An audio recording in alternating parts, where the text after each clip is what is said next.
The stagecoach kicked up a cloud of ochre dust that settled on everything, a fine powder coating the very soul of Dust Creek, Wyoming, to Abigail Whitmore, standing on the warped boardwalk with her single carpet bag.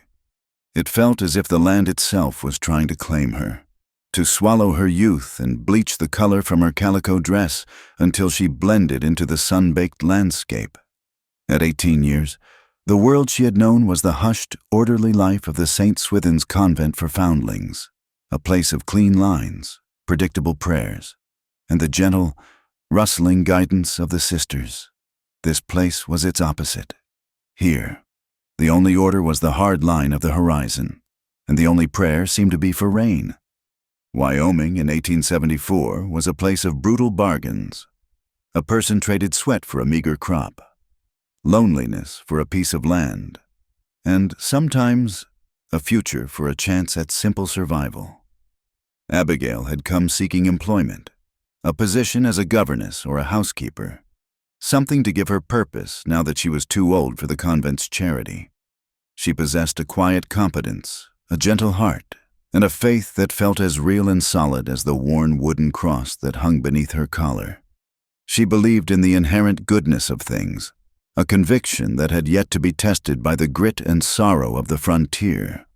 She saw Elias Boone for the first time at the seasonal market, a gathering of ranchers and townsfolk trading goods and weary news under a relentless sun.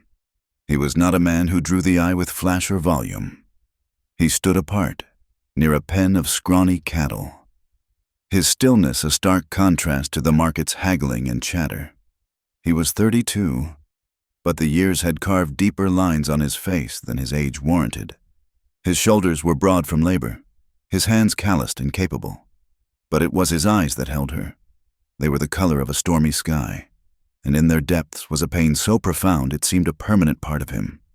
With him were two small children, a boy and a girl of about 6, their faces miniatures of his own solemnity. They clung to his legs, two small anchors in a sea of strangers. Abigail found work helping the aging wife of the town's blacksmith, mending clothes and keeping house in the small world of Dust Creek. She saw Elias Boone several times over the next few weeks.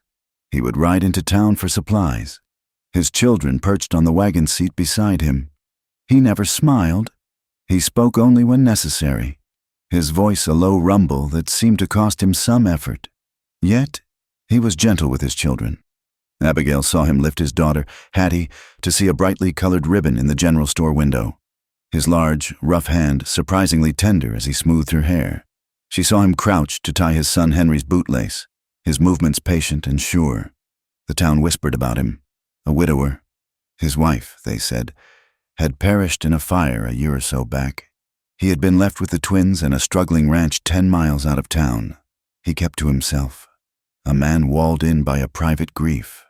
One afternoon, as Abigail was sweeping the porch of the blacksmith's shop, Elias Boone reined in his horse before her. The children were not with him. He dismounted, holding his hat in his hands, his knuckles white, the silence stretched, filled only by the buzzing of a fly and the distant clang of the smith's hammer. "Miss Whitmore," he said, his gaze fixed on a point just past her shoulder. "I have a proposal for you." Abigail's heart gave a little flutter of confusion. "A proposal?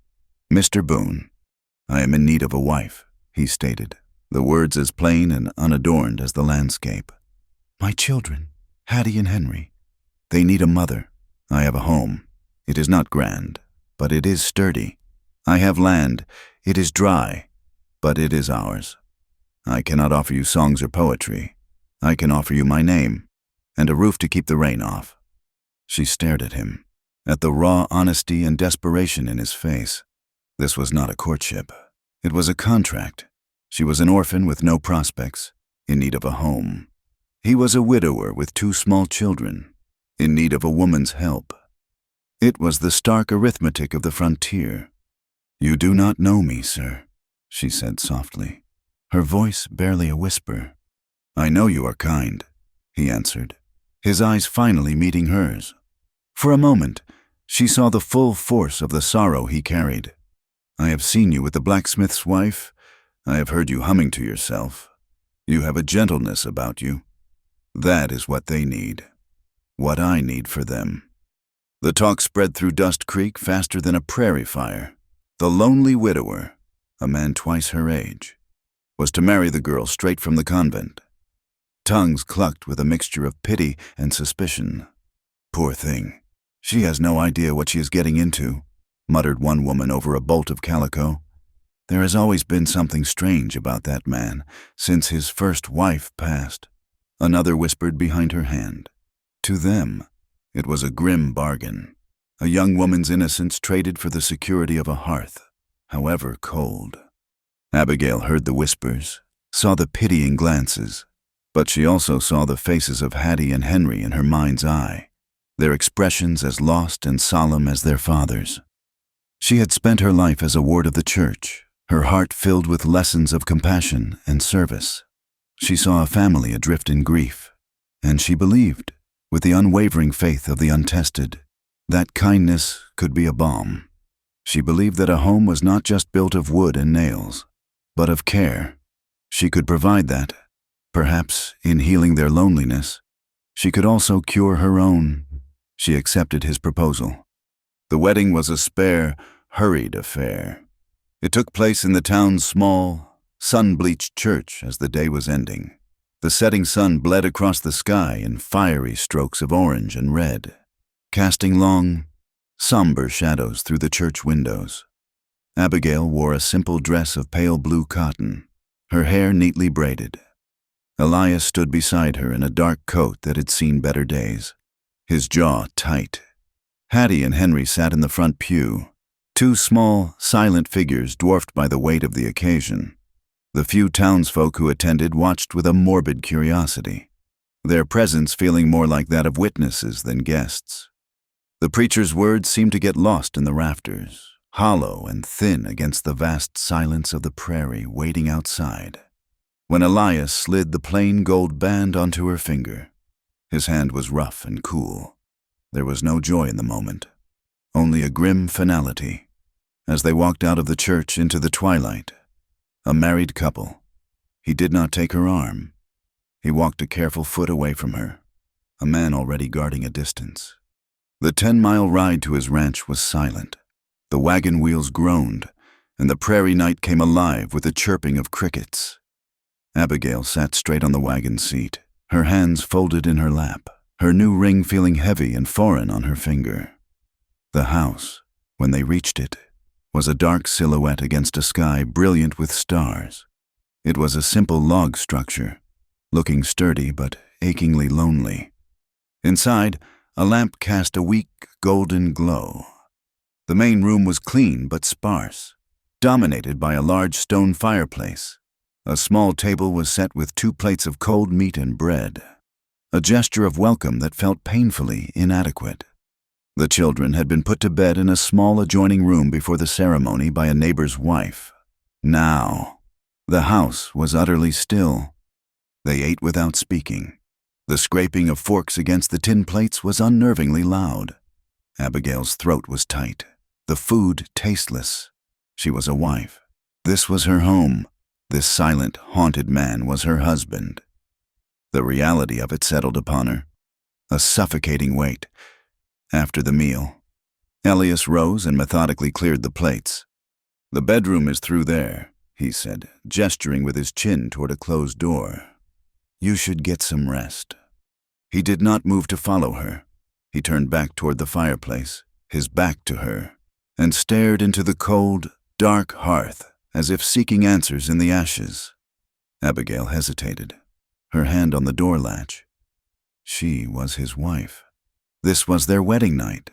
The sisters at the convent had spoken of a wife's duties in vague, hushed tones, but the meaning was clear. Yet the chasm between them felt 100 miles wide. The air was thick with unspoken things. She pushed the door open and stepped into the small, clean room. A simple bed with a patchwork quilt dominated the space. A small window looked out onto the endless, dark prairie. She stood there for a long time, listening to the silence from the other room, a silence so complete she wondered if he was still there at all. She changed out of her blue dress and into her plain white nightgown, her fingers trembling slightly. She sat on the edge of the bed, the quilt rough beneath her hands, and waited. Minutes turned into what felt like an hour. Finally, she heard the soft creak of floorboards. The bedroom door opened, and Elias stood there, framed in the lamplight from the main room. He did not step inside. He looked at her, sitting on the bed, her braid undone and her hair falling over her shoulders. And for the first time, his expression was not just sorrowful, but something akin to torment. He looked like a man on a rack.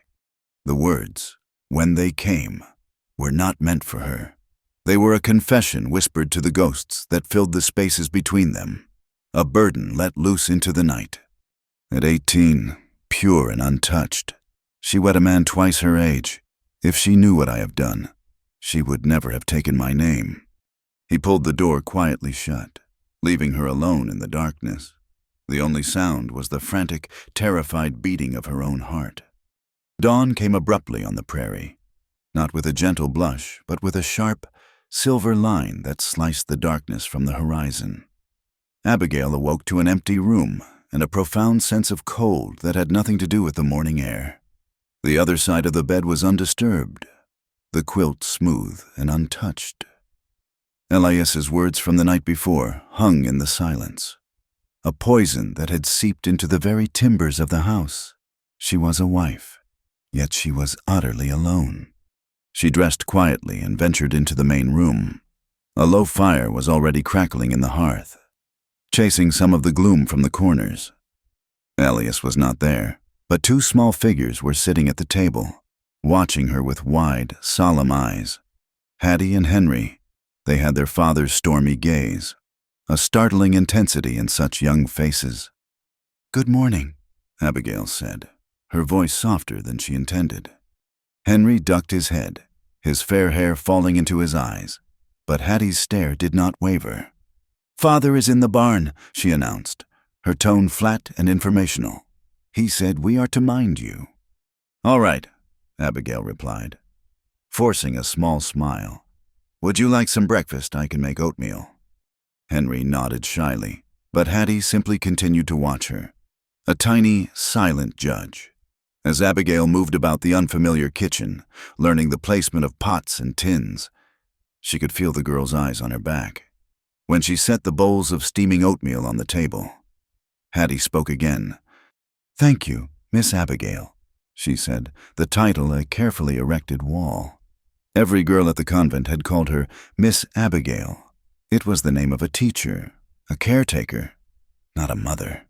The sound of it in this new house defined her place with brutal clarity. Elias came in as they were finishing, bringing with him the scent of hay and cold morning air. He gave Abigail a brief, unreadable glance before turning his attention to the children. He checked to see that they had eaten, his movements efficient and his words few. He was a man who communicated through action, not speech. To Abigail, he said, "There is a list of chores on the mantelpiece. The well pump is stiff. You have to work it hard." And that was it. No mention of the night before, no word of explanation. Their marriage was a ledger of duties, and he had just outlined hers, as he and the children went out to tend to the morning's work, leaving her in the echoing silence of the house. Abigail looked at the parched landscape visible through the window. Just beyond a scraggly vegetable patch, the earth fell away into a wide, winding scar of cracked mud and bleached stones. It was a riverbed, but one that had forgotten the touch of water. The ground was fractured into 1,000 pieces, a perfect mirror for the brokenness she felt inside. This was her new home, this house of secrets beside a river of dust. The day settled into a rhythm of work and silence. Abigail scrubbed floors, mended clothes, baked bread, and tended the garden. She was a capable and tireless worker, finding a small measure of comfort in the exhaustion that claimed her each night. She learned the house's personality, the floorboard that groaned like a man in pain, the way the wind moaned in the chimney on restless nights. She discovered the small details of the family she had married into. Henry loved whittling small animals from scraps of wood. His little hands surprisingly deft. Hattie had a fierce, protective love for her brother and a quiet intelligence that missed nothing. Yet a distance remained. The children were polite but watchful. She was an outsider, a stranger who now slept in their mother's bed. Her attempts at warmth were met with a wary reserve. She tried to teach Hattie how to sew a doll's dress, and the girl accepted the lesson with a stiff formality. She read a story to Henry one evening, and while his eyes grew wide with interest, he squirmed away when she instinctively reached out to smooth his hair. They were their father's children, guarding their hearts behind walls of silence. Elias was a ghost in his own home. He worked from before sunup to long after sundown, a relentless, punishing pace, as if he were trying to physically exhaust the demons that chased him. He ate the meals she prepared, his eyes on his plate, and answered her gentle questions with monosyllabic replies. Their conversations were purely functional, relating to supplies needed from town or a fence that needed mending. He never touched her, not even a brush of hands as she passed him a plate. Several nights after her arrival, Abigail woke from a light, troubled sleep. The house was deathly quiet. A sliver of moonlight fell across the floor, illuminating the empty space beside her in the bed. A prickle of fear ran up her spine. She slipped out from under the quilt and padded silently into the main room. It was empty. The fire was a bed of glowing embers. She went to the window and looked out toward the barn. A faint, flickering light shone from its dusty window. He was out there. She went back to bed, her mind racing. The next night, it was the same, and the night after that. He was sleeping in the barn, on a bed of hay, choosing the company of animals over that of his wife. The rejection was as sharp and cold as a winter wind, but it was laced with something more sinister. It was not just a rejection, it was a penance. He was punishing himself, and she was a living, breathing part of that punishment. Her exploration of the house led her, inevitably, to the cellar. It was accessed by a heavy plank door in the corner of the kitchen. One afternoon, needing to fetch potatoes, she lifted it and descended the rickety wooden steps into the cool, earthy dark. The cellar was small, filled with shelves of preserved vegetables in glass jars, sacks of flour, and barrels of apples. But on the far wall, there was another door. It was made of thick, dark wood, and it was fitted with a heavy iron lock, rusted and formidable. Curiosity, sharp and insistent, pricked at her.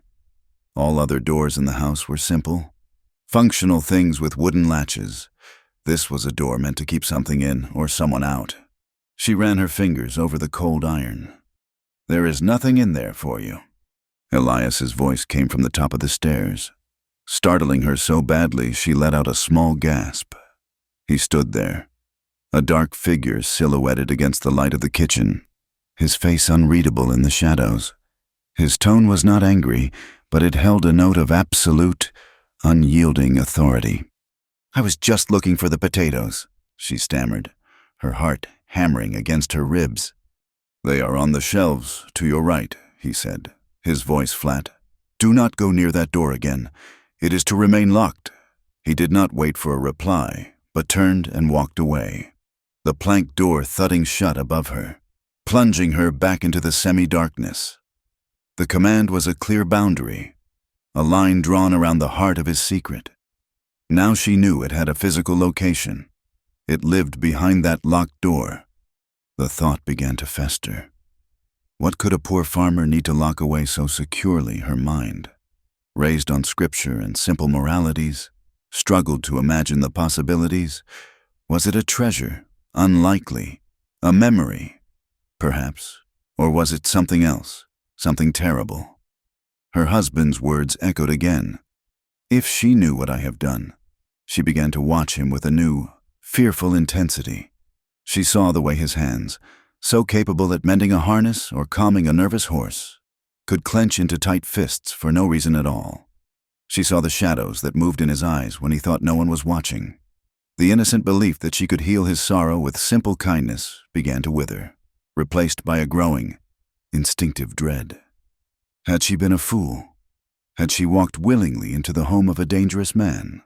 One night, a week or so later, the wind picked up, a low, mournful howl that rattled the window panes and made the lonely house feel even more isolated. Abigail could not sleep. She lay in bed, listening to the wind and the frantic beating of her own heart, staring into the darkness where her husband was not. Sometime after midnight, she heard a sound. It was not the wind. It was faint, rhythmic, and melodic, a human voice. She sat bolt upright, straining to hear. It was coming from below, from the cellar. Her blood ran cold. Holding her breath, she crept from the bed and pressed her ear to the floorboards, but could hear nothing but the muffled howl of the wind. She had to be closer.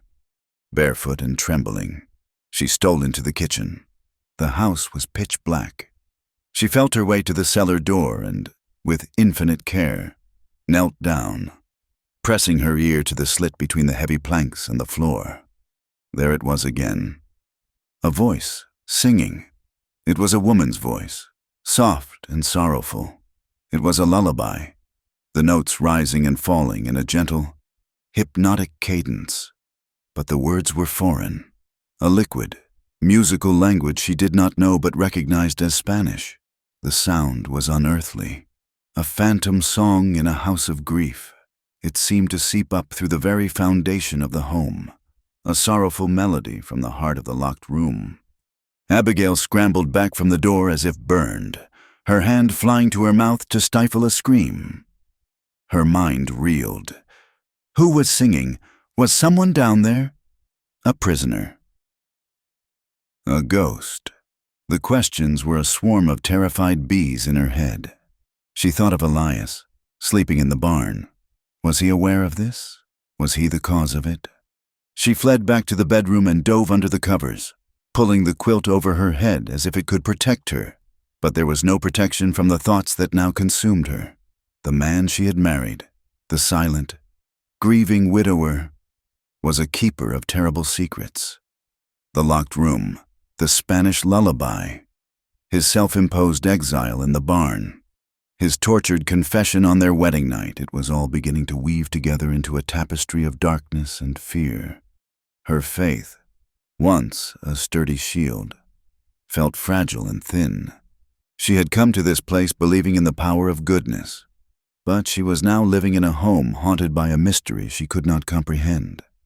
She lay awake until the first gray light of dawn, and when she finally fell into a fitful sleep, she dreamed of a dry, cracked riverbed, and of a sorrowful song that flowed beneath it like a current of tears.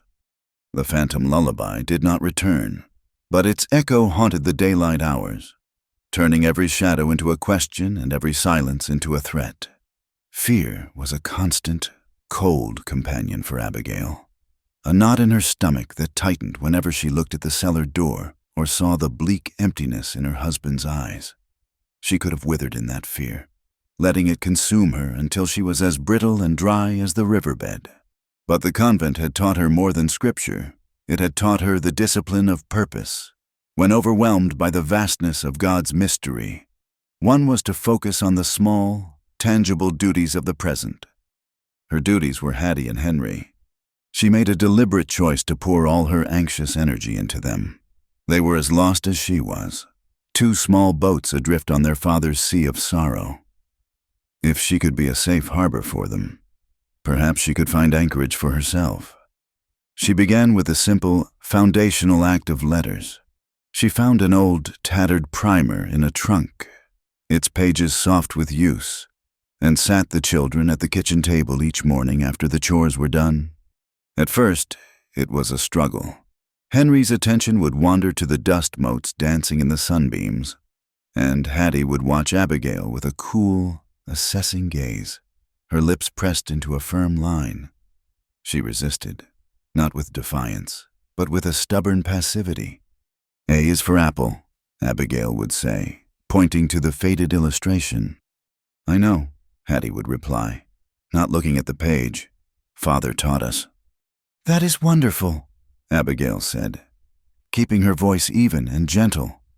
Then you can help Henry, and perhaps you can help me remember the next page. She did not push. She did not scold. She was patient, her voice a low, steady murmur against the vast quiet of the house. She showed them how the letters hooked together to form their own names, guiding Henry's small hand as he shakily traced the H, the E, the N, the R, the Y. A look of wondrous pride dawned on his face when he saw his own name spelled out on the slate. It was the first true smile she had seen from him. Slowly, a change began. The morning lessons became a ritual, a small island of order and warmth in their uncertain world. Henry, eager and quick to please, began to flourish. Hattie's resistance softened into a grudging participation, then a quiet interest. She had a sharp mind, and the challenge of the words, of unlocking the stories held within the pages, began to intrigue her. Abigail saw the flicker of curiosity in her eyes and nurtured it like a precious ember. Evenings were for stories.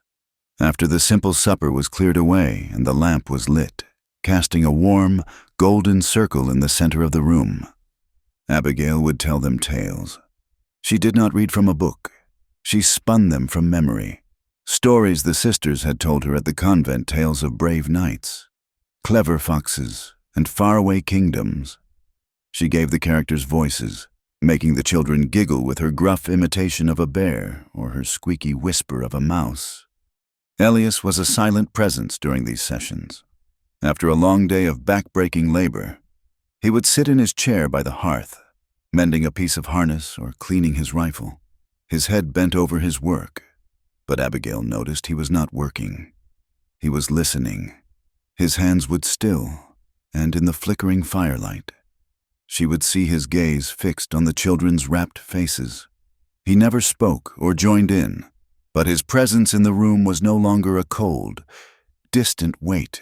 It was something softer, a quiet observance. One evening, Abigail was telling a story about a lost star who fell to earth and had to find its way back to the sky. She described its loneliness, its fear of the dark woods, and the kindness of a little girl who helped it find its way home.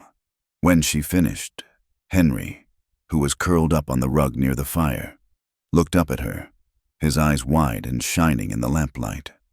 "I wish you were our real mother," he whispered, the words so soft they were almost lost in the crackle of the flames. The simple, heartfelt sentence struck Abigail with the force of a physical blow. It was everything she had secretly hoped for and had not dared to believe was possible. A warmth spread through her chest, so intense it brought tears to her eyes. She could not speak. She could only reach out and gently stroke his fine, soft hair. Hattie, sitting on her small stool, looked quickly from Henry to Abigail and then down at her hands in her lap, but not before Abigail saw the flicker of agreement in her eyes.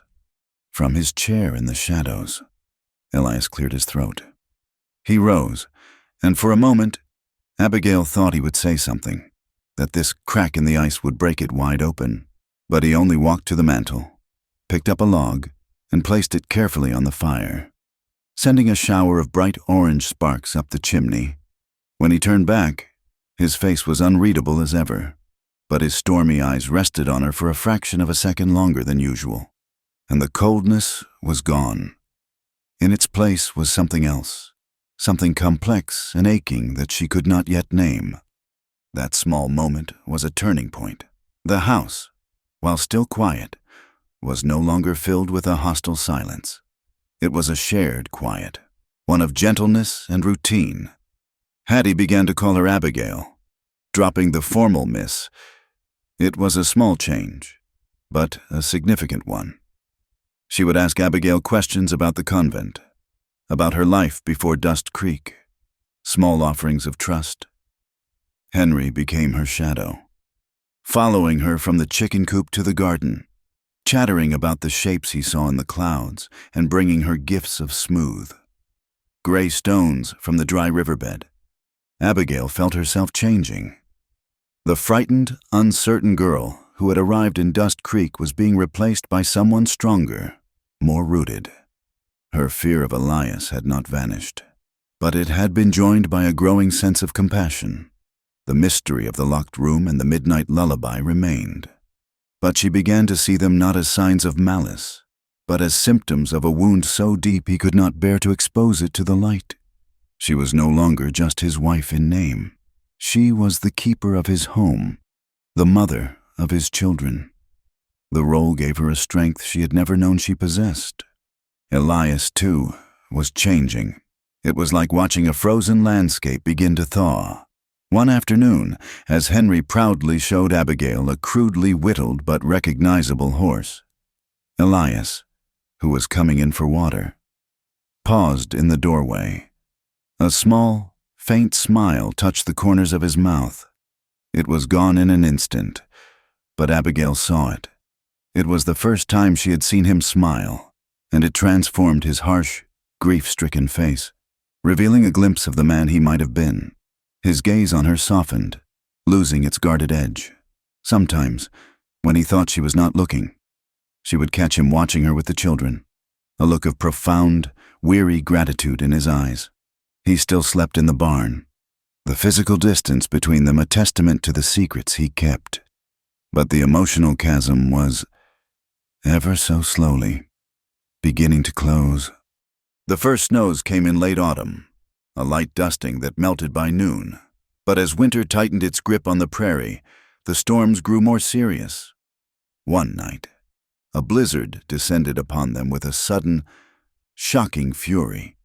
The wind screamed like a banshee, hurling snow against the house with such force that the log walls seemed to shudder. They were completely isolated, a tiny island of warmth in a roaring sea of white. Abigail made a pot of stew, and they ate by the fire, the storm providing a constant, violent soundtrack. The children were subdued, their faces pale in the dancing light. After they had eaten, Abigail settled them on the rug with a blanket and began to tell them a story, her voice raised to be heard over the gale. She was in the middle of a sentence when she realized Elias was no longer in his chair. She looked around. He was standing by the door, pulling on his heavy winter coat and boots. "Where are you going?" she asked, a knot of alarm tightening in her stomach. "You cannot go out in this. The roof on the lean-to is weak. I need to check on the livestock," he said, his voice grim. He pulled his hat down low and grabbed a large shovel that was leaning near the door. "But the barn is attached. You do not need to go outside," she protested. The ferocity of the storm was terrifying. "It is something I must do," he replied. His jaw set. He did not look at her as he lifted the heavy bar on the door and stepped out into the howling chaos. The wind ripped the door from his hand and slammed it back against the wall, filling the room with a blast of icy air and swirling snow before he managed to force it shut behind him. Abigail stared at the door, her heart pounding. His excuse was flimsy. There was no reason to go outside in a blizzard to check on livestock that were safely sheltered. The shovel was what made no sense. Why would he need a shovel? A terrible, cold certainty washed over her. It was the mystery, calling him out into the storm, and she knew, with a sudden, unshakable conviction, that she had to follow him. "Stay here by the fire," she told the children, her voice trembling slightly. "Do not move from this spot." She pulled on her own thin coat and a heavy shawl, wrapping it around her head and face. Taking a deep breath, she opened the door and stepped into the blizzard. The force of the wind was stunning. It stole her breath and blinded her with a stinging curtain of white. For a moment, she was completely disoriented. Then she saw him, a dark, lumbering shape, already 20 yards from the house, heading not toward the livestock lean-to, but toward the dry riverbed. Bending low against the wind, she followed, her boots sinking deep into the rapidly accumulating drifts. The cold was brutal, seeping through her clothes and chilling her to the bone. It was a struggle to even see him through the thick white veil of the storm. He moved with a grim, relentless purpose, the shovel held like a rifle across his chest. He stopped at the edge of the riverbed, a place she knew well, a small, sheltered curve where a single, stubborn cottonwood tree grew.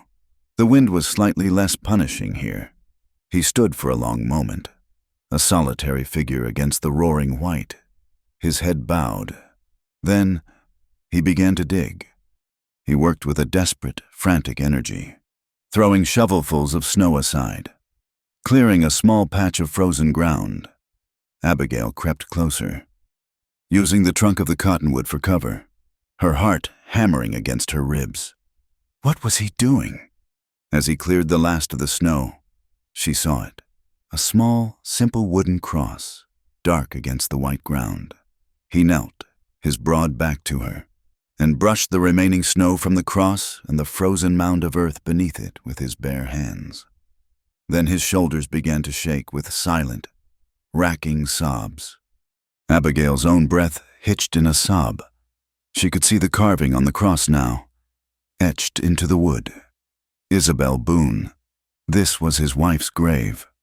He had come out into a blizzard to keep it clear of snow. But as her eyes adjusted to the swirling whiteness, she saw something else, just beside the marked grave. Almost hidden by a snow-covered shrub was another mound. It was smaller, much smaller, and at its head there was no cross, no name, only a single, flat, unmarked stone. The sight of it struck her with a sorrow so profound it eclipsed her fear. The puzzle pieces in her mind shifted, forming a new, more terrible picture. The secret was not just one grave, but two. The unmarked stone beside his wife's resting place spoke of a loss so deep it had no name, a grief so private it was buried in silence.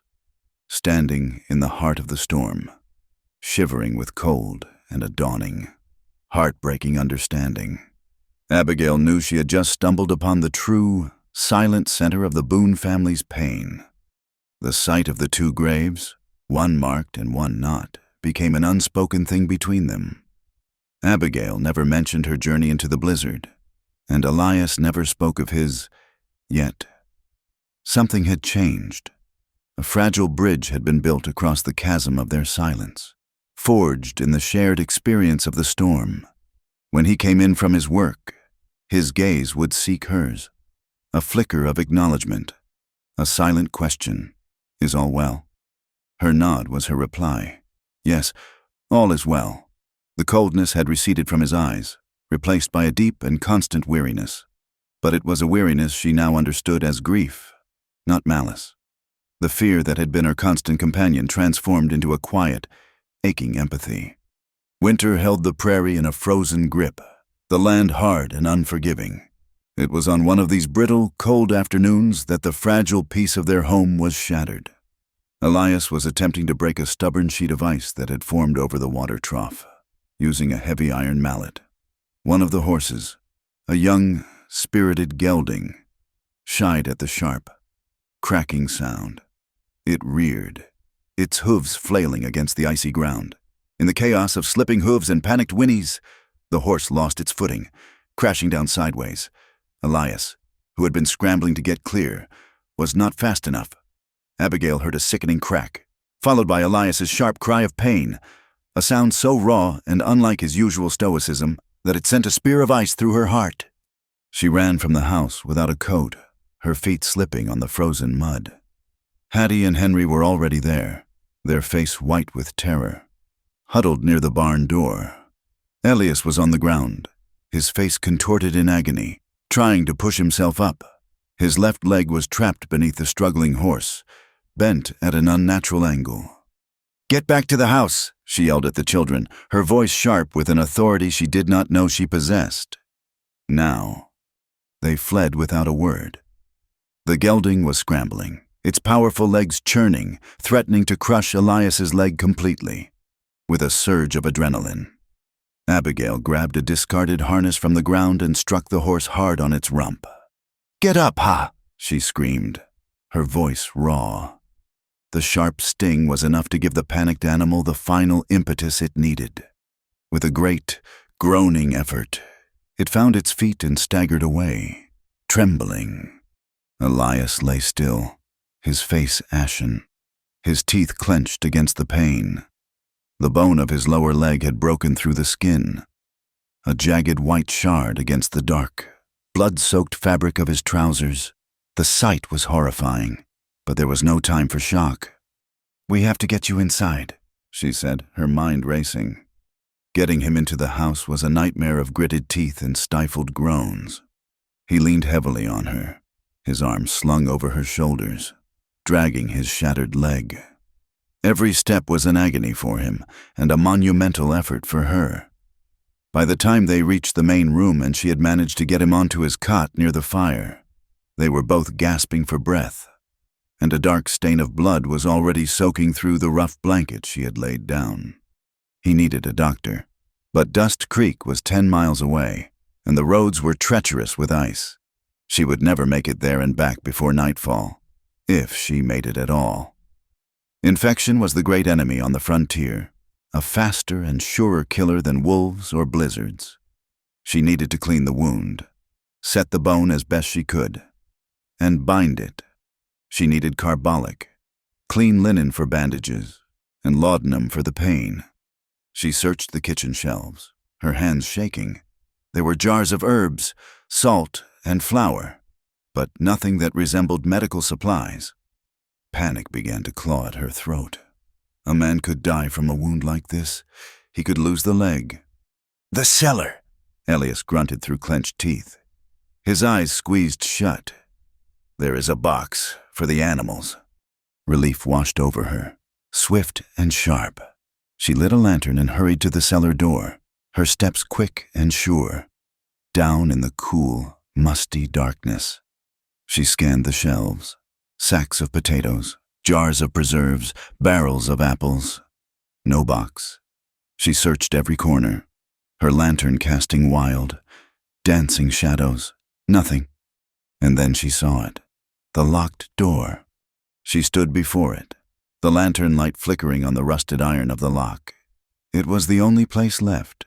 He had forbidden her from ever going near it. It was the heart of his secret, the physical container for the ghosts that haunted him. But his life was on the line. His labored, pain-filled breaths from the room above were a more powerful command than any warning he had ever uttered. Her decision was instant. She set the lantern down and ran back up the stairs, past Elias's cot, and out to the small smithy next to the barn. She rummaged through his tools until she found a heavy mallet and a long, iron pry bar. Her heart hammered against her ribs, not with fear of his anger, but with the weight of her transgression. She was about to break the most sacred rule of their strange marriage. Back in the cellar, she wedged the tip of the pry bar into the seam between the door and its frame. She brought the mallet down on it with all her strength. The sound was deafening in the confined space, a deafening crack of metal on metal. The old wood groaned in protest. She struck it again and again, her movements frantic, fueled by a desperate urgency. Sweat beaded on her forehead and ran into her eyes. The wood around the lock began to splinter. With a final, convulsive effort, she put her entire weight into the pry bar. There was a loud, splintering crack, and the lock tore free from the frame. The door swung inward into the darkness. She picked up the lantern and stepped across the threshold. The air inside was still and cold, thick with the scent of dried lavender, cedar, and dust. It was not a storage room. It was a bedroom, a woman's room, perfectly preserved as if its occupant had just stepped out.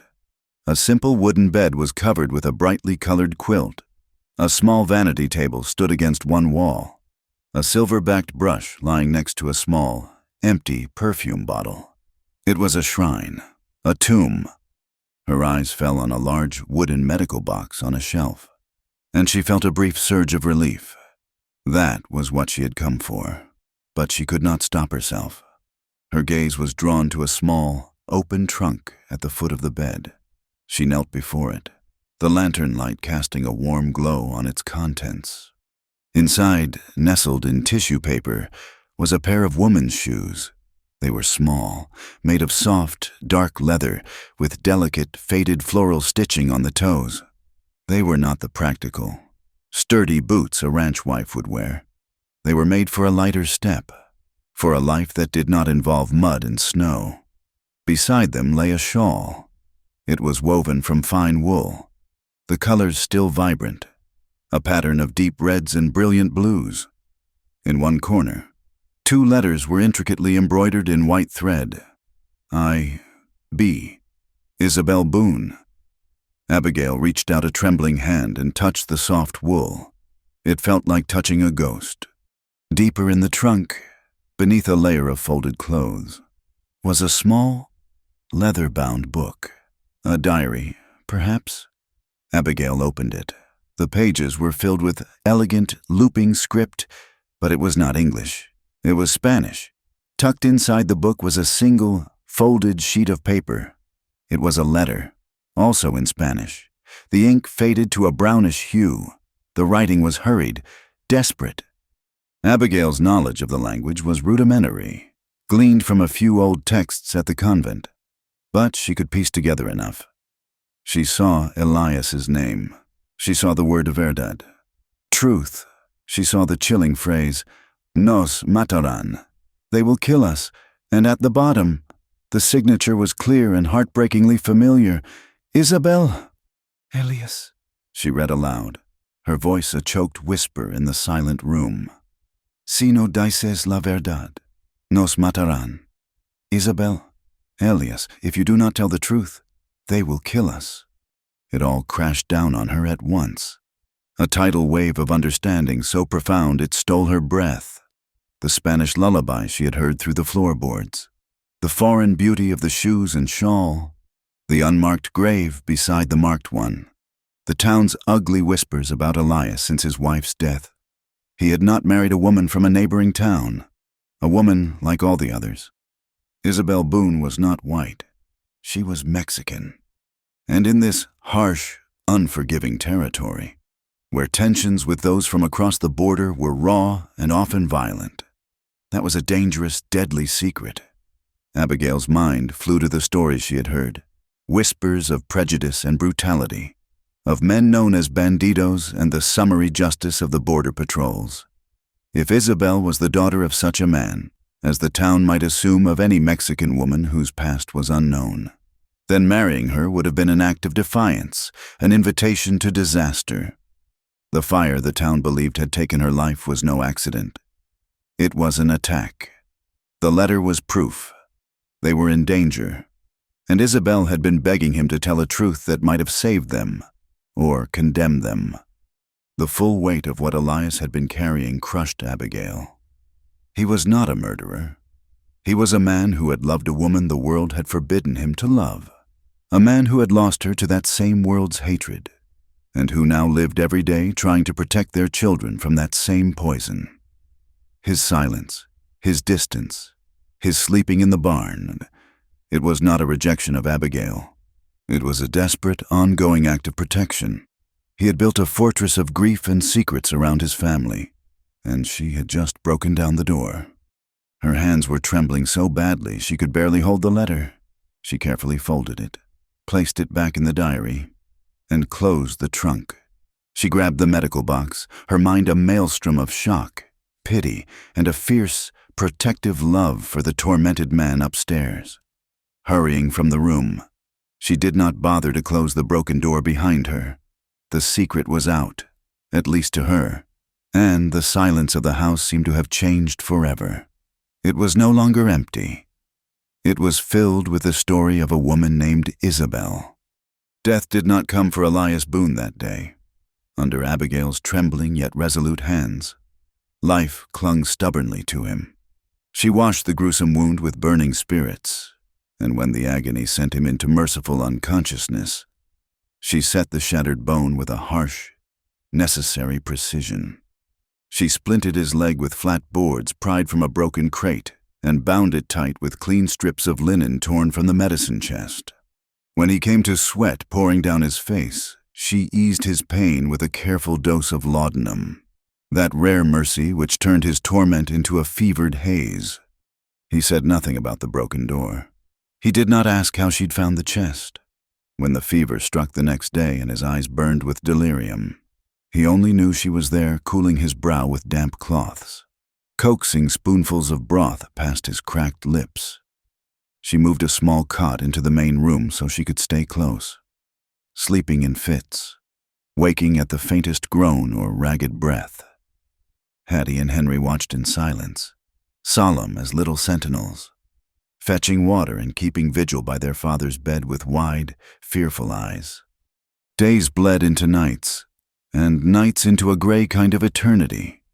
In that time, something unspoken shifted between Abigail and the man she had barely known. Their bond was no longer forged of silence and fear. It was tempered now by dependence and quiet gratitude. Elias's eyes would follow her across the room, dark and haunted, but softened by the helplessness he could no longer hide. She would feel his gaze and answer it with a small, weary smile meant to reassure. She had crossed the threshold of his secrets, and instead of running, she had stayed. Her presence steady, tireless, unwavering, became a lighthouse in the storm that raged through his body and soul. When the fever finally broke and the pain dulled to a constant throb, Elias was left pale and hollow-eyed, bound to his bed like a prisoner of his own flesh. His silence took on a new weight full of unspoken debts and questions he dared not ask. He knew she had seen inside that room. He just didn't know what it had changed in her. But it had changed everything. The timid young woman who'd come to Dust Creek searching for a home was gone. In her place stood a woman who had found one and would fight to keep it. She had faced death and despair and refused to yield. The Boone family's burdens were hers now, and she carried them with a quiet, steadfast pride. When Elias could finally sit propped against his pillows, Abigail knew she had to ride into town for supplies. The journey she had once dreaded was now a duty she bore without fear. She left water and food within his reach, gave the children stern instructions to stay inside and mind their father, then hitched the old, gentle mare to the wagon. Dust Creek felt different that day, or perhaps it was Abigail who had changed. The curious stares she'd once ignored now seemed sharper, colder. The murmurs she'd only half heard before were now edged with accusation. News of Elias's accident had beaten her to town, rekindling old whispers, fanning embers of suspicion into flame. At the general store, Mrs. Peabody handed over the supplies with a chill politeness.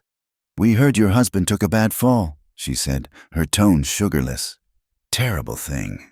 A man laid up that way, especially out there, alone with a young wife. The insinuation was plain. Abigail felt her cheeks burn, but she held her head high. He's a strong man, Mrs. Peabody, and he's got a capable wife. We'll manage. Still, the whispers swirled through town like a dry wind off the mesa. "There's always been something off about that place," a man muttered near the pickle barrel. Ever since his first wife died in that fire. Now another strange accident. Abigail's fear was no longer for her husband. It was for the world beyond their gate, a world quick to judge, slow to forgive. They knew nothing of Elias's grief, or the woman he'd lost. They saw only a brooding recluse and filled the blanks with their darkest imaginings. Tales of Isabel Boone's ghost, once just campfire gossip, took on new, venomous life. "They say she can't rest," one woman whispered just loud enough for Abigail to hear, "that she's still in that house, waiting for justice." The true storm broke a week later, when a stranger rode in from the south. He came astride a tall bay horse, dust-streaked from the trail, his coat marked with the star of the law, Deputy Raymond. He called himself out of Texas. Abigail spotted him from the kitchen window and felt a chill crawl up her spine. She stepped out onto the porch to meet him, standing between the stranger and her home. "Ma'am," he said, tipping his hat. He was a broad-shouldered man with sharp, assessing eyes. "Name's Deputy Raymond. I'm looking for a man by the name of Elias Boone." "My husband's convalescing," Abigail said evenly. "He had an accident. He's in no condition for visitors." "So I heard." Raymond's gaze flicked past her, toward the house. Won't take long. It's official business. I'm looking for a woman, Isabel Boone. The name hung in the air like a curse. Elias's wife Isabel is dead, Abigail said, her pulse thudding. She died in a fire over a year ago. Raymond smiled a smile that never reached his eyes. That's the story. Sure enough, but we've reason to think otherwise. We've had word Isabel Boone's still alive, that your husband's keeping her here, against her will. The words were so outrageous, so grotesque, that Abigail could only stare. That's impossible, she whispered. Is it? Ma'am Raymond said softly, dangerously. Your husband's a man with secrets, and I aim to uncover every one of them. He left soon after, but his accusation hung over Dust Creek like a sickness. The story spread faster than wildfire. Elias Boone was no longer just a reclusive widower, he was a monster, a jailer, maybe worse. For Abigail. The town turned hostile overnight. Doors that once opened for her now shut tight. Neighbors looked away, their whispers cutting deeper than any blade. She was the wife of the condemned, guilty by love and loyalty. At home, another kind of battle raged. Elias, recovering but still weak, withdrew into a silence even heavier than before. He'd heard the rumors. His face had turned to stone, the old guilt now crushed beneath the weight of falsehoods. Yet amid the darkness, something fragile took root. His feeling for Abigail, something he'd tried to bury, had grown undeniable.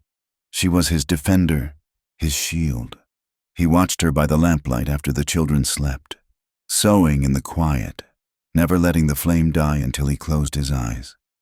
That tiny, steadfast glow was her vow to him.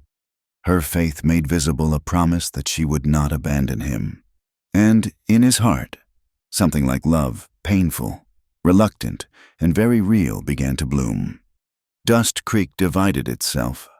A few old souls still believed in Elias's decency, remembering the man he'd once been before tragedy struck. But they were the minority.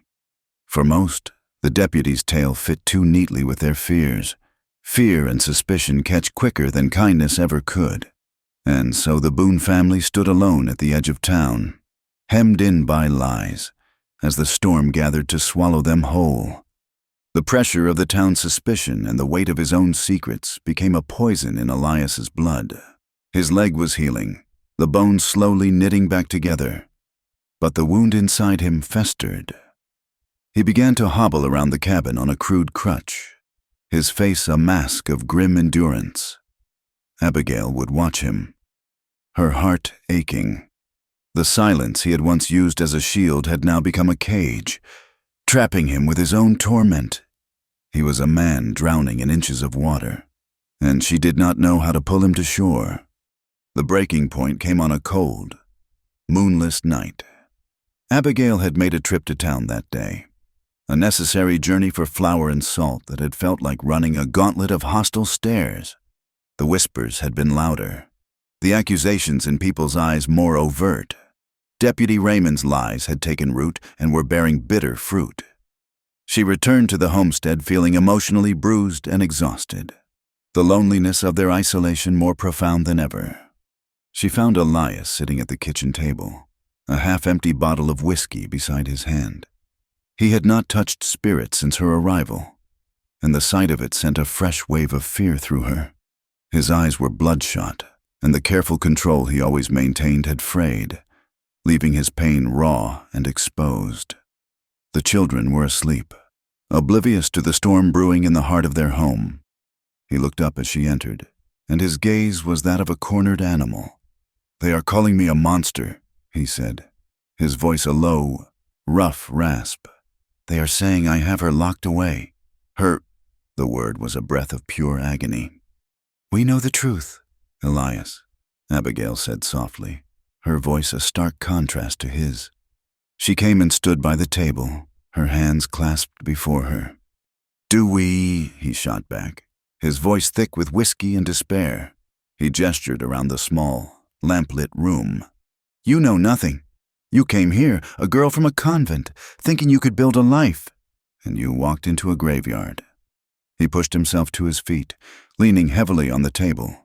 He looked at her, truly looked at her, as if seeing for the first time the 18-year-old girl she was, her face pale in the lamplight, her eyes wide with a mixture of fear and unwavering resolve.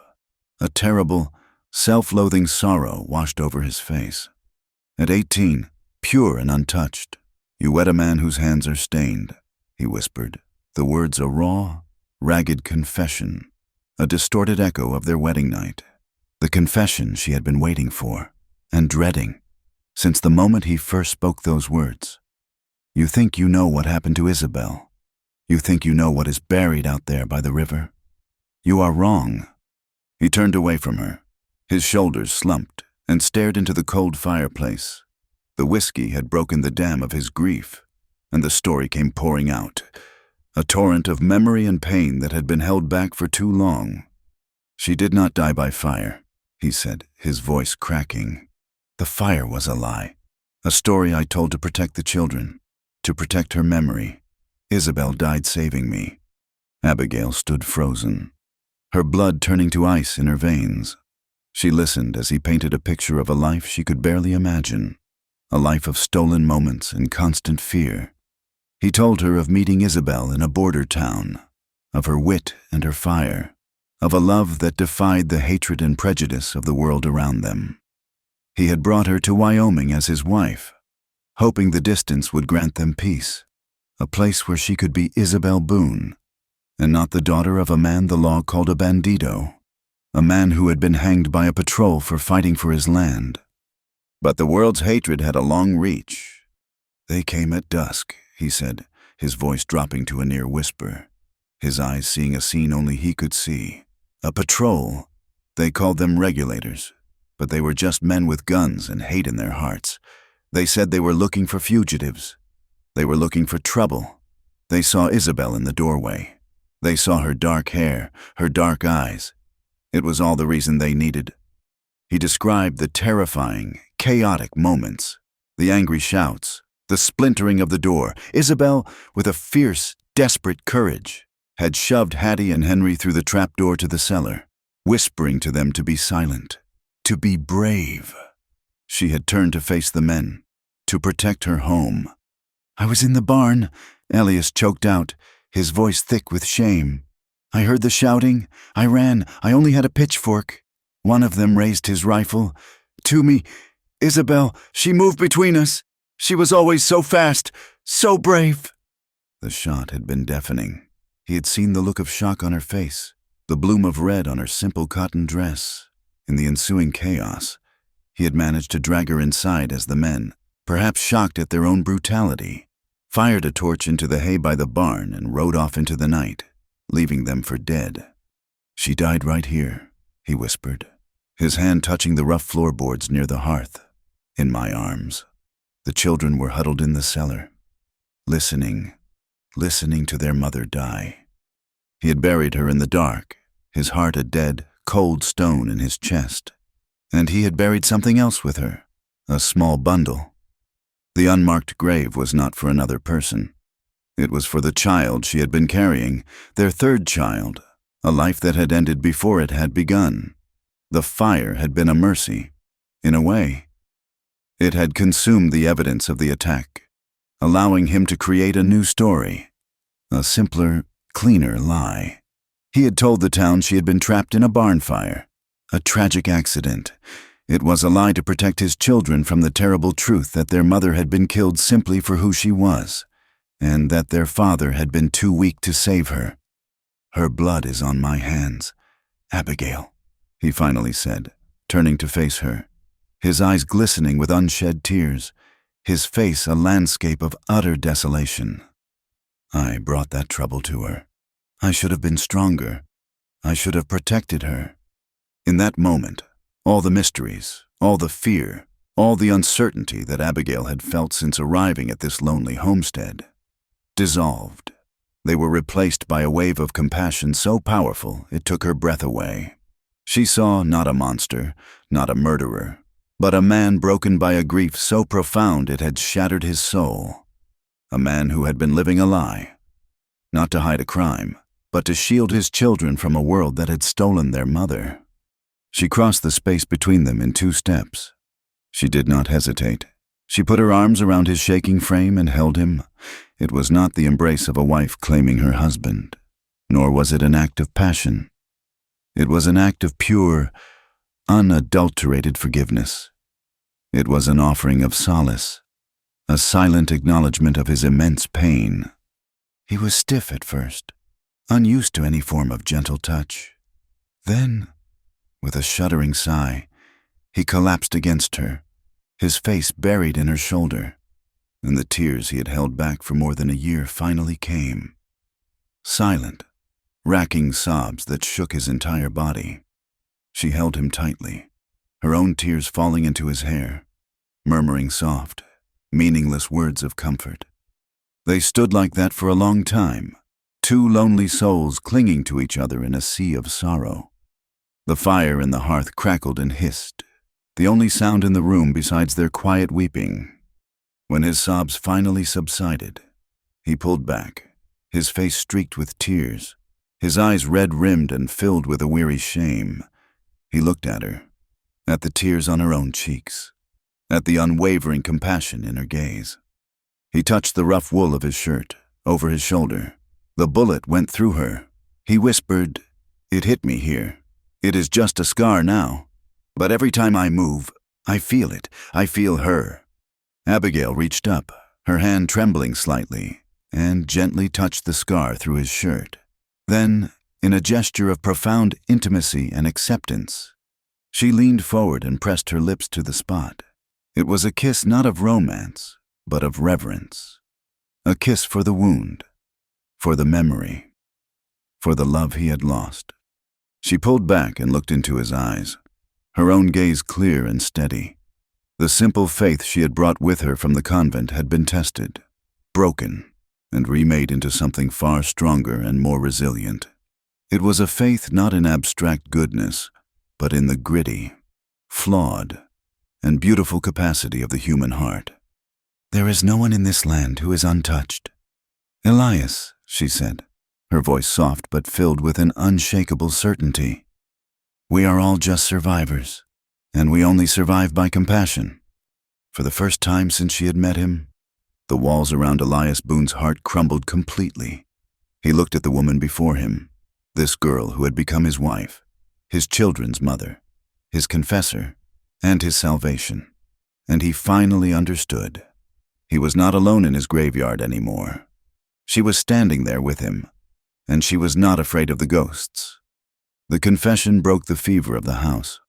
In the quiet days that followed, a fragile, tender peace settled within the log walls, a stark contrast to the storm of rumor and suspicion brewing in Dust Creek.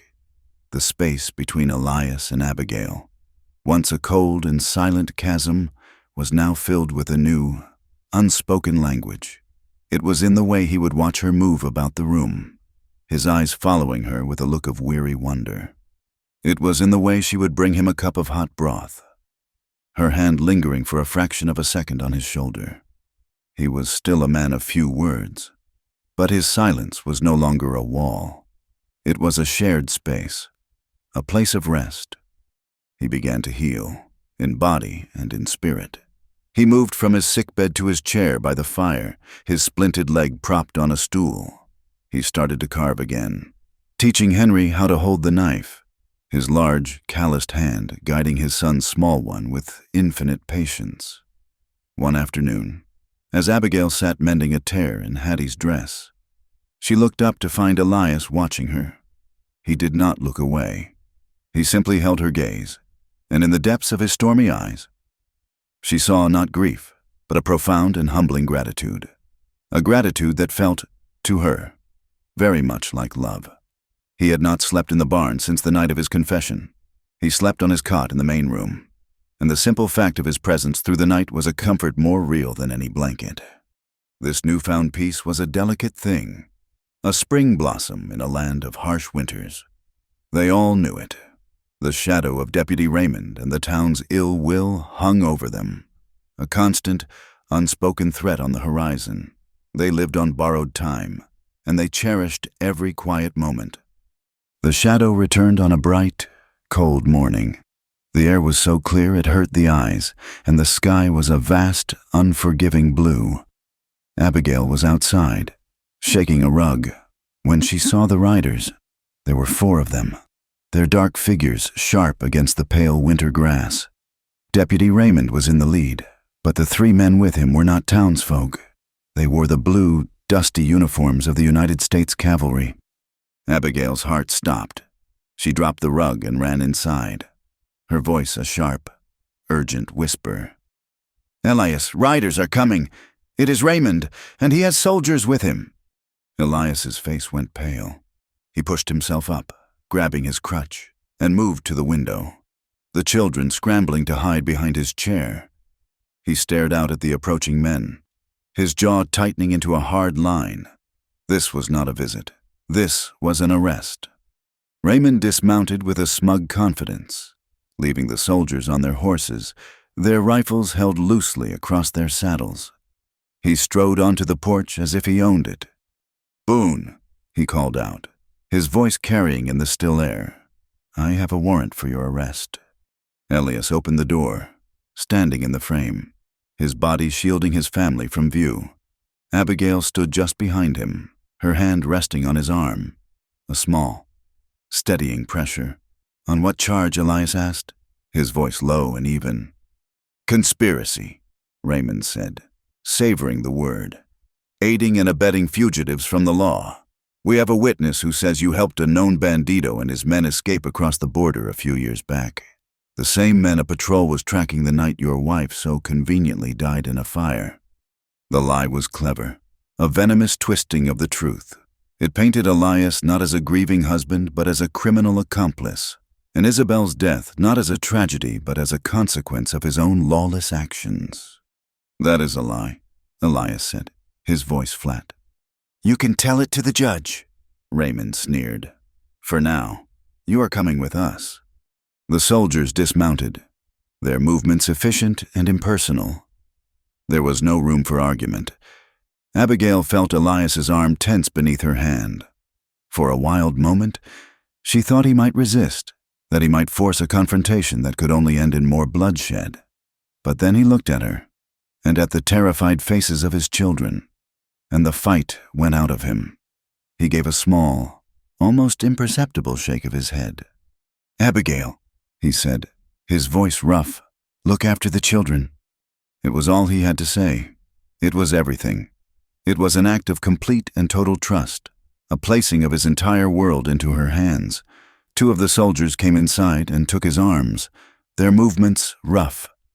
He did not resist as they led him out, his uneven gait on his crutch a picture of helpless dignity.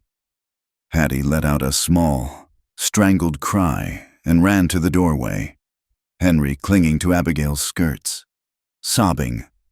Father Hattie cried, her small face contorted with fury and fear. Elias stopped and looked back, his gaze finding Abigail's over Hattie's head. His eyes were filled with a desperate plea, not for himself, but for them.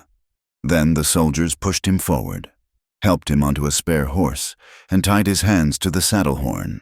They rode away without a backward glance, leaving Abigail standing in the doorway with 2 crying children, the dust of their departure settling around her like a shroud.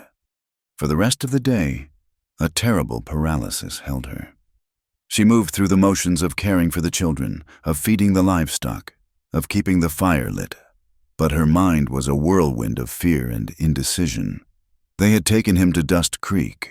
The sheriff, a decent but weak-willed man named Miller, would hold him, but Raymond and his soldiers held the real power.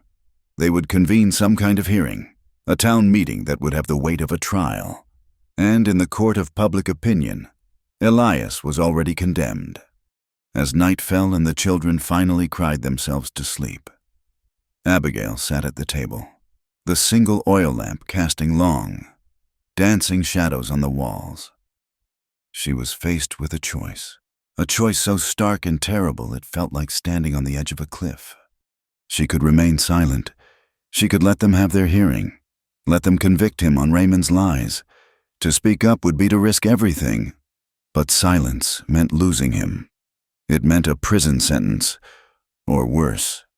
It meant the farm would be lost. It meant Hattie and Henry would grow up orphans, their father's name a stain upon them. Silence was a form of death, or she could tell the truth. The entire, unvarnished, heartbreaking truth. She could stand before the town and tell them about Isabel, about her heritage, about the love Elias had for her. She could tell them about the attack, about the regulators who had killed an unarmed woman in her own home. But that truth was a dangerous fire. To reveal Isabel's identity would be to confirm the town's deepest prejudices. To accuse the patrol would be to accuse the very men who were supposed to represent law and order. They would call her a liar, a mad woman. They might turn their anger on her, and on the children. The truth could save Elias, or it could destroy them all. She sat there for hours, the weight of the decision pressing down on her. The convent had taught her that truth was a guiding star, a pure and constant light. But out here, on the frontier, truth was a weapon that could cut both ways. She thought of Elias's face as they led him away, the trust in his eyes. He had left it to her. He had trusted her to make the right choice, not just for him, but for their family. And that was the word that settled her heart. Family. She was no longer just Abigail Whitmore, the orphan from St. Swithin's. She was a wife. She was a mother. The love she felt for Elias and the children was not a fragile thing to be protected by silence. It was a fierce, powerful force, a truth more real and more important than any other. She would not let fear make a coward of her. She would wield the truth, and she would pray that it was sharp enough to cut through the lies. The next morning, she bundled the children in their warmest coats. She dressed herself in her plainest, most respectable dress. She hitched the horse to the wagon, her movements calm and deliberate. She looked at Hattie and Henry, their faces pale and frightened. "We are going to bring your father home," she said, her voice filled with a conviction she did not entirely feel. The hearing was being held in the town's largest building, the saloon, its tables and chairs cleared to make room for the crowd. The entire town seemed to be there, their faces a mixture of morbid curiosity, fear, and self-righteous anger. They packed the room, their collective presence a heavy, suffocating weight. Sheriff Miller sat at a table at the front, looking uncomfortable and out of his depth. Deputy Raymond stood beside him, arrogant and assured, and Elias sat alone on a single chair, his hands bound in front of him, his face pale but his back straight. Abigail entered through the swinging doors, Hattie's small hand gripping hers tightly, a sleeping Henry, a heavy weight in her other arm. A hush fell over the room as they saw her. The crowd parted, creating a narrow aisle for her to walk through. She walked to the front of the room and stood before the table, placing herself between her husband and his accusers. She met Raymond's smug gaze without flinching. "This is no place for children, madam," Sheriff Miller said, his voice weak. "This is a place where a family's fate is being decided," Abigail replied, her voice clear and carrying to the back of the room. "There is no place more important for us to be." Raymond began to speak, his voice slick and persuasive. He laid out his fabricated case, twisting Elias's love for Isabel into a criminal conspiracy, painting him as a man who consorted with outlaws and murderers. The crowd murmured, nodding along, their prejudices confirmed. When he was finished, a satisfied silence filled the room. All eyes turned to Abigail. This was her moment. She took a deep breath, shifting Henry's weight in her arms. She did not look at Raymond, or even at the sheriff. She looked out at the faces of the crowd, at the men and women she had tried to know, her neighbors. "You have heard this man's story," she began, her voice steady and strong. "Now I will tell you the truth. You look at my husband and you see a man of secrets. You are right. He kept a secret. He kept it to protect his children from a world that he knew would not understand. He kept it to honor the memory of the woman he loved." She told them everything. She told them about Isabel, her beauty, her spirit, and her heritage. She did not flinch from the words, His wife, the mother of his children, was a proud Mexican woman. And he loved her. That was his only crime. He loved her. A wave of murmurs and shocked whispers went through the crowd. She let them settle before she continued, her voice rising with passion. The secret he kept was not one of guilt. It was one of grief. Isabel Boone did not die in an accidental fire. She was killed. She was shot and killed on the floor of her own home by men who called themselves regulators. Men who saw her dark hair and her beautiful face and decided she was worth less than they were. My husband did not lie to you because he was a criminal. He lied to you because he was a father, and he did not want his children to grow up in a world where they would be hated for the blood that runs in their veins. The very same blood of the mother they lost. She paused, her gaze sweeping across their stunned, silent faces. She looked at the women, the mothers. She looked at the men, the fathers. You whisper about ghosts in his house. You are right. His house is haunted. It is haunted by a love that was stronger than your hate. It is haunted by a courage that you cannot comprehend. You have judged him without knowledge, and you have condemned him without mercy. You have listened to lies because they are easier than the truth. If to love a person, regardless of where they were born, is a sin in this land, then you are the greatest sinners of all, for you have murdered the mercy in your own hearts. The silence in the room was absolute. It was a silence of shock, of shame, of a people forced to look at their own ugly reflection. No one moved. No one spoke. The force of her words, the simple, powerful truth of them, had shattered their mob mentality, leaving only a room full of shamed individuals. Sheriff Miller cleared his throat. His face flushed. He looked at Raymond, whose smug expression had been replaced by one of disbelief and fury. He looked at the hard, unyielding faces of the soldiers, and then he looked at the crowd, and he saw that he had lost them. "Deputy," Miller said, his voice suddenly firm, "these are serious accusations you are making, and these are more serious accusations this woman has made against your patrol. But as for the charges against Elias Boone, I see no evidence here, only hearsay and speculation. In my town, that is not enough to hold a man." He stood up. "I am dismissing these charges. Elias Boone, you are free to go." He walked over and, with a small knife, cut the ropes on Elias's wrists. A collective breath was released by the crowd.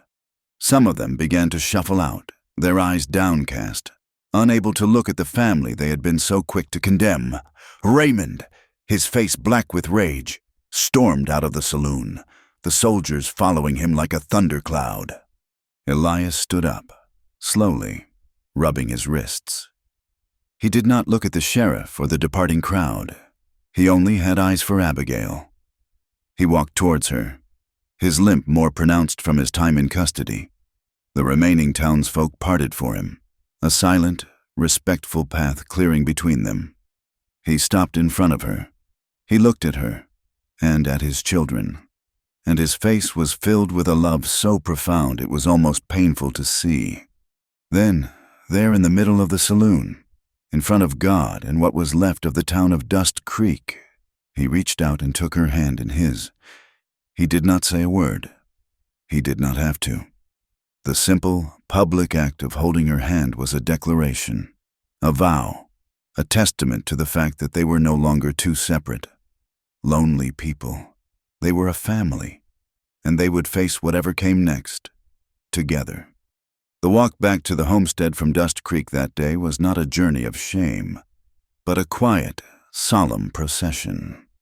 Elias held the reins in one hand and Abigail's hand in the other, his touch a warm, solid anchor in the cold air. The children, huddled together in the back of the wagon, were silent, their small faces reflecting a dawning understanding that something fundamental had shifted in their world. The town did not cheer for them, nor did it apologize. There was only a profound, humbled silence. In the harsh arithmetic of the frontier, this was its own form of victory. A year passed, the seasons turned, each one washing the land with its own distinct palette. The brutal winter gave way to a wet, riotous spring, and for the first time in years, the rains came not as brief, angry squalls, but as long, steady, soaking affairs that smelled of clean earth and new beginnings. The riverbed, that long, ugly scar of cracked mud and bleached stones, began to change. The water table, nourished by the relentless rain, swelled and rose. One morning, the children came running into the house, their voices high with excitement. There was a trickle of water, a thin, silver thread winding its way through the lowest part of the channel. Day by day, the trickle grew, fed by unseen springs, until a shallow, clear creek flowed where before there had only been dust. With the water came life. Slender green reeds sprouted along the banks, and small, purple wildflowers bloomed in stubborn, beautiful clusters. The river was breathing again. Abigail stood on the small porch, her hands resting on the gentle swell of her belly, and watched her children play by the water's edge. She was 5 months pregnant, a quiet, joyful secret that was now a visible promise of the future. Hattie and Henry were no longer the solemn, haunted figures she had first met. A year of peace and security had worked a miracle on them. Henry, his face smeared with mud, was trying to build a small dam of stones, his brow furrowed in concentration. Hattie, her long hair glinting in the sun, was chasing dragonflies, her laughter a bright, clear sound that carried on the breeze. They were happy. The simple, profound truth of it was a constant source of wonder to Abigail. Elias was at work on the house. After the hearing, he had made a decision. He would not live in the shadow of the past, but he would not erase it either.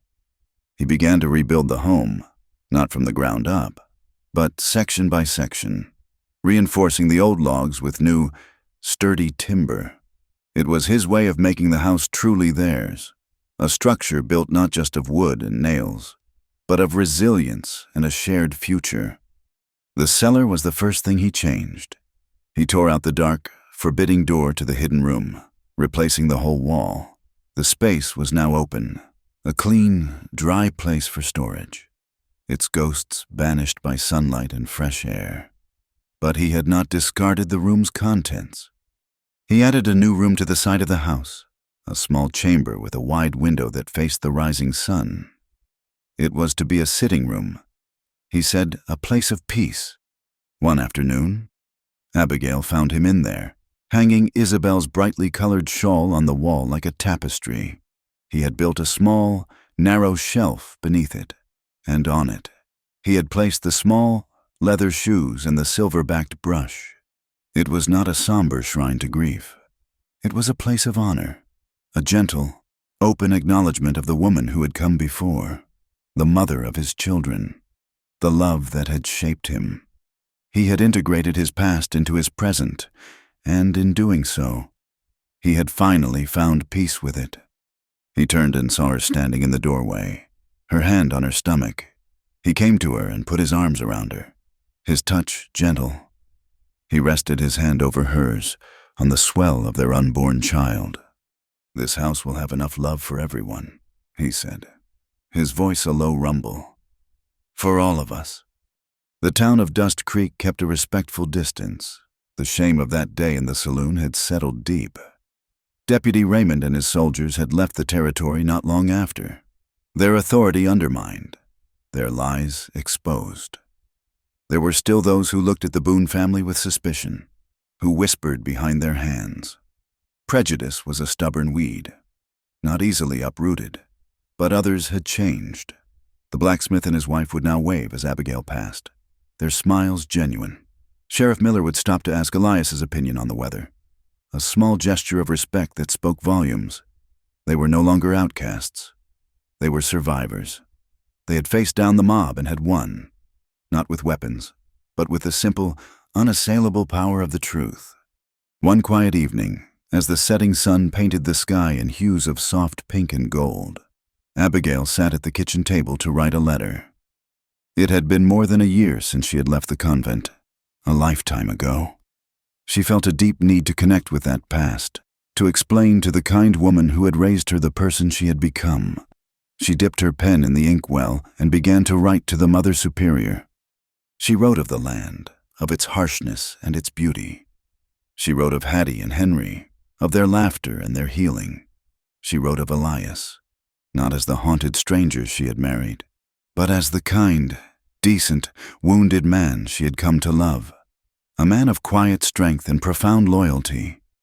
And she wrote of the child growing within her, a new life in a land that had seen so much death. She paused, looking out the window at the new river, its surface reflecting the colors of the evening sky. She thought of her own journey. She had come to Wyoming with a simple, untested faith in goodness. That faith had been challenged by fear, by secrets, and by the ugliness of human nature. But it had not broken. It had been transformed into something deeper, something more real. She understood now that love and grace were not gifts from a benevolent sky. They were seeds that grew in the most barren of ground, their roots pushing through hardship and sorrow to find the hidden water of the human soul. She picked up her pen again, the final words of her letter flowing from a place of deep, earned certainty. I have learned so much since leaving your care. Reverend Mother, I have learned that justice is not always found in a courtroom, and that mercy is not always deserved, but it is always necessary. And I have learned that love does not come like a lightning strike, a sudden, brilliant flash in a dark sky. It comes like groundwater, seeping slowly, patiently, through the parched and broken earth of a person's soul, until it finds its way to the surface, and makes the whole world green again.